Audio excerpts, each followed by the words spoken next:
Role দিছো?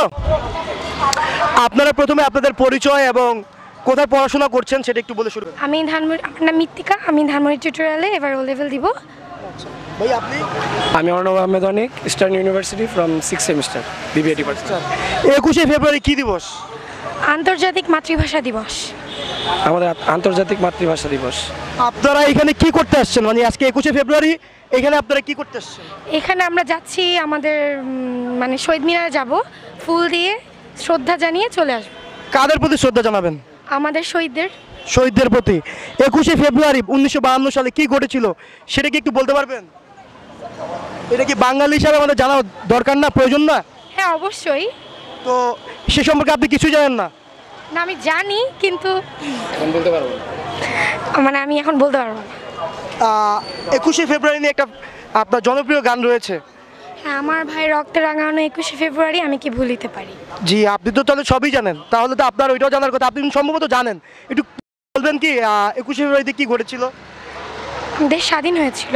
আমাদের দেশ স্বাধীন হয়েছিল। সরি সরি সরি 1971 স্বাধীন হয়েছিল।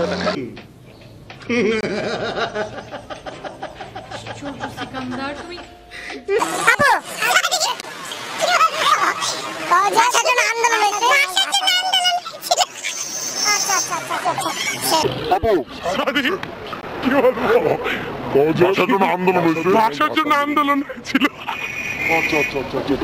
আমার নাম হৃদয়, ওর নাম আরিফ।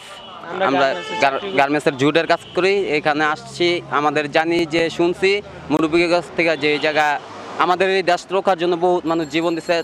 তো আমরা ওই দেশের একটা নাগরিক, তাদেরকে ভালোবাসার অভিনন্দন জানানোর জন্য আমরা এই জায়গায়। ভালোবাসার অভিনন্দন জানানোর জন্য আমরা এই জায়গায়।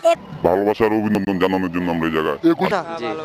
তো 21শে ফেব্রুয়ারিতে কি হয়েছিল এটা কি আপনারা একটু বলতে পারবেন? স্বাধীন হয়েছিল। দেশ স্বাধীন হয়েছিল। হ্যাঁ, 21শে ফেব্রুয়ারিতে দেশ স্বাধীন হয়েছিল না? দেশ স্বাধীন হয়েছিল। দেশ। আপনার নাম কি একটু বলবেন? যে আমার নাম সাইদুল, শামস সাইদুল। আচ্ছা, তো আপনি কি বলতে পারবেন আমাদের যে 21শে ফেব্রুয়ারি সেটা কি দিবস হিসেবে গৃহীত? আচ্ছা, 21শে ফেব্রুয়ারি হচ্ছে আমাদের আন্তর্জাতিক মাতৃভাষা দিবস। এই দিবসটা পৃথিবীতে কোনো দেশের কোনো জাতি তাদের নিজস্ব ভাষার জন্য, তাদের মায়ের ভাষার জন্য যুদ্ধ করে নাই। ভাষা শহীদ রয়েছে, ভাষা শহীদের নাম কি আপনি কি বলতে পারবেন? আচ্ছা, আবুল, বরকত, আসলে আমার মনে নাই, 7 জনের নাম মনে নাই, বাট আমি হয়তো পরবর্তীতে বলতে পারবো। আপনি কোথায় ভুল করছেন? আবুল নামে কোনো ভাষা শহীদ আমাদের ছিলেন না। বরকত ছিল। আমি মোহাম্মদ আশিক মাহমুদ, এবার অনার্স প্রথম বর্ষ, ঢাকা কলেজ। আচ্ছা, তো 21শে ফেব্রুয়ারি কি দিবস সেটা কি আপনি একটু বলতে পারবেন? 21শে ফেব্রুয়ারি আসলে হচ্ছে আন্তর্জাতিক মাতৃভাষা দিবস। এটা আমাদের একটি গৌরবের বিষয়, কারণ এই ভাষার জন্য অনেক মা বোনেরা অনেক শহীদ, বুকের তাজা রক্ত ঢেলে দিয়েছেন। অনেক মা বোনেরা তাদের বুকের তাজা রক্ত ঢেলে দিয়েছেন এই দিনের জন্য। হ্যাঁ, অনেক ছাত্র নেতারা এই ভাষার জন্য অনেক মিছিল সংগ্রাম করেছেন। আচ্ছা, যারা বাংলা এবং ইংরেজি শব্দের মিশ্রণ ঘটিয়ে কথা বলছে তাদের জন্য আপনার কিছু বলার থাকলে বলতে পারেন। আমি বলতে চাই যে আগে বাংলা ভাষার গাঁথনি, পরে ইংরেজি। আমার বাংলাটা আগে ভালো করে শিখি, আমাদের মাতৃভাষা বাংলা, তাই আমরা বাংলাটাকে সব জায়গায় প্রাধান্য দেব।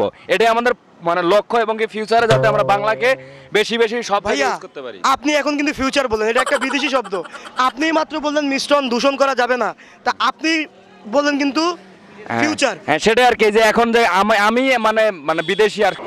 আমার নাম বিপুল, আমি দেশের বাইরে থাকি। 21শে ফেব্রুয়ারি কখনোই আমি পালন করতে পারি না, যার জন্য এবার দেশে আমি, এর জন্য আমার ওয়াইফ এবং আমার বাচ্চাকে নিয়ে মানে উপভোগ করতে আসছি। শহীদদের জন্য আমি শ্রদ্ধা জানাইতে আসছি। আমি সঞ্চিতা, বাচ্চাদের দেখানোর জন্য আসলাম, শহীদদের শ্রদ্ধার জন্য এখানে আসা, আর এই আর কি। 21শে ফেব্রুয়ারি কি দিবস? শহীদ আমরা না, আপনি একটু বলে দেন। আপনি একটু বলে দেন। যারা ভাষার জন্য যুদ্ধ করছে সেটা তো আমি জানি। হ্যাঁ, তাহলে এটাই তো বলবো। هلا اجا الزعيم العظيم على دين الشعب يقول اني حاكم كريم